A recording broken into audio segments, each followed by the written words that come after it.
asxaabta ku xiran janalka marka la soo dhawaada aad iyo aad u mahadsantihiin maanta waa arbaco waana laha xadka iyo masaafurinta ayaan uga hadli doonaa muuqaalkan oo idil wasiirka amniga gudaha Christina Om oo booqatay xadka maalnimadii shalay ahayd isla markaana dhismaha darbiga laga dhisayo xadka Mareykanka uu la wadaago Mexico sheegtay in Trump uu codsaday in rinji madow ah la mariyo sababtu maxay tahay iyo waliba iyadoo Trump ku amaantay todobadiisii bilowda u horeysay sida uu xadka ammaan uga dhigay waan idinla wadaagayaa waxay sidoo kale Christina Om ay sheegtay in 200 maalmood ugu horeysay maamulka Trump tirada dadka iyagu si iskooda isku masaafuriyay oo 1 milyan iyo bar kor u dhaaftayna waan idinla wadaagayaa sababta ay ciidamada ICE da'da qofku uga mid noqon karo loo yareeyay maxay tahay waan idinla wadaagayaa sidoo kale iyo shirkadaha ama xabsiyada sida gaarka ah loo leeyahay shirkadaha iska leh oo sheegay in 6 bilood ay ugu horeysay sanadka faa'iido badan oo lacag faa'iido badan ay soo gashay sababtuna maxay tahay kontraktiyada ay aas kula jiraan sidoo kale waan idinla wadaagayaa balse wasiirka amniga gudaha Christina Om ayaa waxay maalnimadii shalay ahayd booqatay xadka Mareykanka uu la wadaago Mexico gaar ahaan dhinaca New Mexico oo Trump uu bilaabay dhamaystirka darbigii qabyada ahaa ee 4 sano hore madaxweynaha qabyada uga tagay Biden intii uu jiray darbigaasi lama dhisin oo wax yar xitaa lagu madarin marka shalay ay tagtay shir jaraa'id ayayna halkaasi ku qabatay waxaana ay sheegtay in halkaasi ay u tagtay dhamaystirka darbigaasi qabyada ah oo socda inay soo kormeerto codsiga Trump uu u jeediyay in la fuliyo iyo sidoo kale in darbigaasi lagu soo kordhiyo teknoolajiyad kale oo casri ah oo dhaqdhaqaaqa dadka shida sharci darrada uga soo galaya looga hortago Christina Om waxa ay tiri madaxweyne Trump waan uga mahad celinaynaa ay tiri sida uu ammaan uga dhigay xadka Mareykanka uu la wadaago Mexico isla markaana waxa ay sheegtay in wadan aan lahayn xuduud gabi ahaanba uusan wadan ahayn waxana ay sheegtay in madaxweynuhu uu arintaasi fahmayo sida darteedna muhiimad gaar ah uu siinayo in mustaqbalka wadankeena isagoo fiirinaya in xadka uu ammaan ka dhigo hadda eega ay tiri darbigan iga dambeeyo aad ayuu u dheer yahay sidoo kalena waa ay adag tahay in darbigan amaba suuragal ma ahan in laga soo boodo oo hoos waa loo qoday ayay tiri oo hoos si aadaha ayaa loogu qoday maantana waxa ay tiri rinji madow ah ayaan marinaynaa arintaasina waxa si gaar ah u codsaday madaxweyne Trump oo isagu fahmaya in xilliyada kulaylaha marka qofku dhar madow wato iyo marka dhar cad uu wato kuleylka waxa soo jiidan oo dharka madowga ah marka sida darteed maadaama gobolada xuduudda ay ku yaalaan sida Texas, Arizona iyo California dhamaantoodba ay kuleyl yihiin in markii rinjiga madowga ah la mariyo xilliga kulaylaha marka la gaaro ay adag tahay in qofku uu soo fuulo isla markaana dhinaca Mareykanka uu soo gudbo sidaas darteed dhamaantiiba waxaan marinaynaa ay tiri rinji madow ah si loo xaqiijiyo ay tiri in ay adkaato in dadku ay si sharci darro ah ay wadankeena ay ku soo galaan waxana ay sheegtay in qofku sharciyada federaalka dadka sharci darrada ah inay jabiyaan aysan ahayn laakiin ay u hoggaansamaan sida saxda ahna ay wadankeena ku soo galaan kadibna muwaadiniin Mareykan oo noqdaan riyadooda Mareykan ay halkaasi ka sii raacaan waxana sidoo kale intaas ku sheegtay hadda sharciga Big Beautiful Bill oo madaxweyne Trump uu saxeexay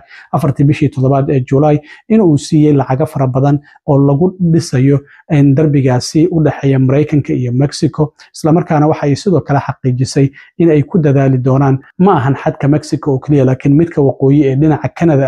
la wadaagna ay tiri iyo sidoo kale xuduudaha badaheena dhamaantoodba in la sugo iyadoo arrimahaasi ka hadlaysana Christina Om waxay tiri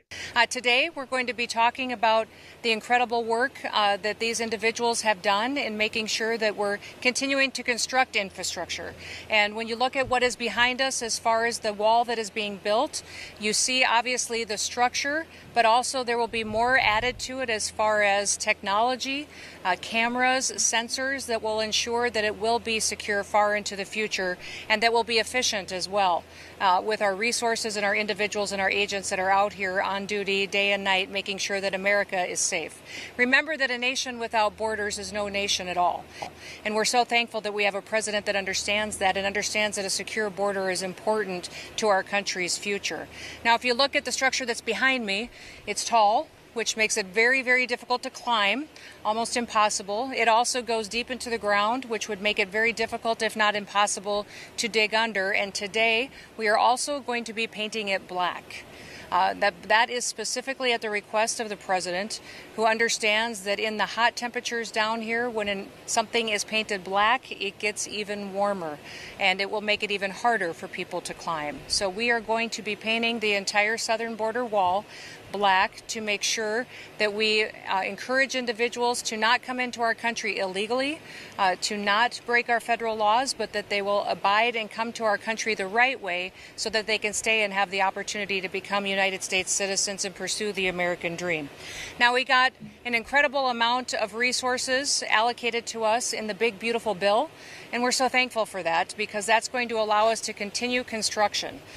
The construction right now is at the pace of a little bit less than a half a mile a day, and the border wall will look very different based on the topography and the geography of where it is built. Here you see structure. We will have waterborne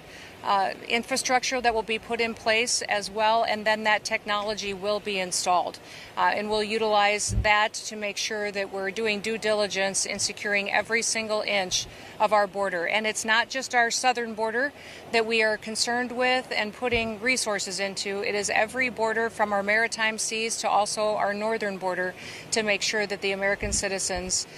can have safety, but also that our laws are enforced. dhinaca kale wasiirka amniga gudaha ayaa madaxweyne Trump waxay ku amaantay in todobadiisii bilood ee ugu horeysay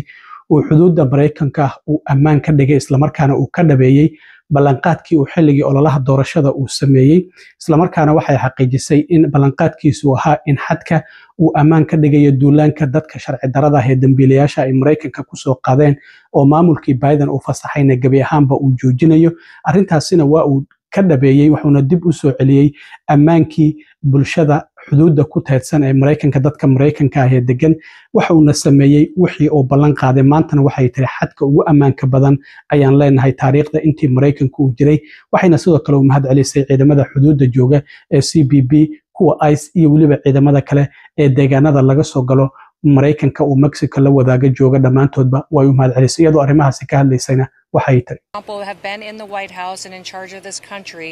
for 7 months. And in this first 7 months, he has accomplished some unprecedented things for the security and the safety of all American citizens. As you know, when he campaigned to get elected as President of the United States, he promised the American people that he would secure our border, that he would ensure that the invasion of the illegal criminals that were coming into our country under the Biden administration would be stopped, and that he would do all that he could to restore the safety to our American communities. And he has done exactly that. In fact, today we have the most secure U.S. border that we've ever had in the history of this nation. It's incredible the work that he has done along with the good folks out of CBP and ICE and law enforcement, federal agencies in partnership with states like Texas right here. dhinaca kale wasiirka amniga gudaha Kristen Noem ayaa waxay sheegtay in 200 oo maalmood ee ugu horeysay oo xilka maamulka wasiirka amniga gudaha ay haysay in iskood ay isku masaafuriyeen 1.6 milyan oo qof marka waa dadka iyagu iskood isku masaafuriyay oo dawladdu aysan qasab ku masaafurin waxay sheegtay dadkaasi inay dhageysteen fariintoodii ahaa in qofku haddii uu wadanka iskii isaga masaafuriyo in si sharci ah uu dib ugu soo laaban karo oo loo dacwoon karo laakiin Mareykanka waxay yiraahdeen haddii qofka aan masaafurino uma ogolaanayno qaab sharci ah iyo qaab sharci darro ah in Mareykanka weligii noloshiisa uu dib ugu soo laabto waxayna sheegtay in dadku iyagoo ka faa'iideysanaya diyaaradaha ay dawladdu ka bixinayso oo wadamadooda ay ku aadayaan ee lacagta $1,000 oo bonuska la siinaya abka CBP Home ay iska diiwaan galiyeen isla markaana sidoo kalena baaqi dawladda ay maqleen sidaasina wadanka ay uga baxeen marka 1.6 milyan ama 1 milyan iyo bar ka badan haday iskood isku masaafuriyeen inta ay dawladdu masaafurisan 500 milyan ay dhantahay hadda 2 milyan oo qof ayaa muddo 7 bilooda Mareykanka ka baxay ayay muujinaysaa sida hadda muuqata waxaana ay sheegtay arrintaasi in hoos u dhac weyn laga dareemayo in adeegyadii dawladda oo dadka soo galootiga la siin jiray ay hoos u dhac weyn ka jiro iyo shaqooyinkii dadku inay shaqooyin ay si aad ah u helayaan dhinaca kale ciidamada ICE waxaan ognahay sharcigii the big beautiful bill waxa ku jiray lacag 170 bilyan ah oo loogu talagalay in arrimaha xadka oo kaliya wax looga qabto 76.5 bilyan oo kamid ah ICE ayaa loogu talagalay ICE hadda waxa ay sheegtay in 45 bilyan ay ku dhisayso xerooyin dadka sharci darrada ah la geeyo ka hor inta loo diyaarinayo oo la masaafuriyo waxaana xeryahaasi mid kamid laga dhisay Florida oo Alligator Alcatraz loo bixiyay sida doctor hadda waxa uu sheegay sidoo kale gudoomiyaha gobolka Florida Ron DeSantis in xero kale oo iyadana loogu magac daray Depot iyadana hadda la dhisayo wasiirka amniga gudaha waxay sheegtay in xero kale gobolka Indiana gaar ahaan magaalada Indianapolis aan ku noolahay laga dhisi doono Speedway Slammer loo bixiyay mid kalena waxa laga dhisayaa laba kale Nebraska iyo waliba magaalada El Paso ee gobolka Texasna iyadana mid kale ayaa laga dhisaya marka waxa ay ciidamada ICE ay sheegeen in 6,000 oo askari oo kaliya loogu talagalay in dadka wadanka sharci darrada ku jooga ay soo helaan soo xiraan kadibna la masaafuriyo ciidamada ICE waxay sidoo kale da'da qofka ciidamada ICE ka tirsan lagu shaqaaleysiin karo ICE uga mid noqon karo markii waxay ahayd qofka ugu yar da'diisu inay 21 tahay qofka ugu weynna inaysan ka yaraanin da'doodu 37 ilaa 40 sano laakiin hadda da'dii dhan meesha waa laga saaray xitaa 18 jir haddii tahay ICE waa soo codsan kartaa waxaana wasiirka amniga gudaha ay sheegtay in 80,000 oo qof ay soo codsadeen laakiin 10,000 oo kaliya ayay u baahnaayeen waliba $50,000 oo bonus ayaa la siinayo qofkii applicationka soo buuxsada oo doonaya inuu ICE ka mid noqdo lacagtaasi markay maqlaan Soomaali fara badan inay codsadaan oo ICE ay ka mid noqdaan ayaanba ka baqaya marka hadda 18 haddii da'daadu tahay ICE waa ka mid noqon kartaa waxaana sidoo kalena hadda meesha laga saaray da inaysan bajirinba oo da kasto 18 haddii aad tahay qaangaar ayaad u dhigantaa macnaha waa ka mid noqon kartaa ciidamada ICE dhinaca kale ugu dambeyntii shirkadaha xabsiyada gaarka ah iskale oo ICE ay contractiga kula jirta ayaa waxay sheegeen in 6 bilood ee ugu horeysay ay faa'iido badan heleen gaar ahaan 3 bilood ee laga soo bilaabo April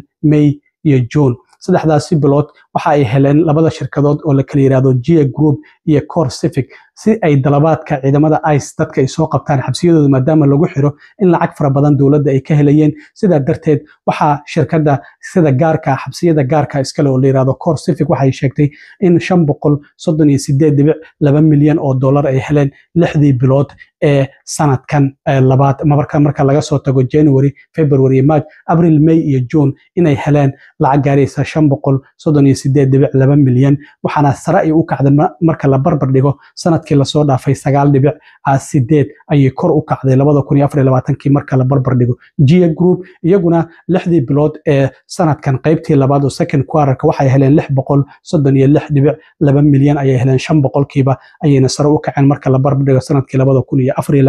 ICE waxay contractiye kula jirtaa in xabsiyadaasi sida gaarka ah loo leeyahay hadda sidoo kale mid kuwa qaarkood 15,000 oo sariirood halkii markii hore ahaan jireen 20,000 ayay gaarsiiyeen muddo 20 sano ayaa ICE contractiye ay kula jirtay shirkadahan sida gaarka ah xabsiyada u leh waxayna sheegayaan marka hadda maamulka Trump markii uu yimid kadib in faa'iido badan oo lacag ay soo gashay maadaama dad fara badan loo keenayo xabsiyadoodana lagu xirayo qof kasta oo xabsigooda lagu xirayana lacag ayay ka qaadanayaan aad iyo aad u mahadsantiin asxaabta intaan mar kale kulmi doono waa saaxiibkan cilmi waro idin la sida iyo nabadgelyo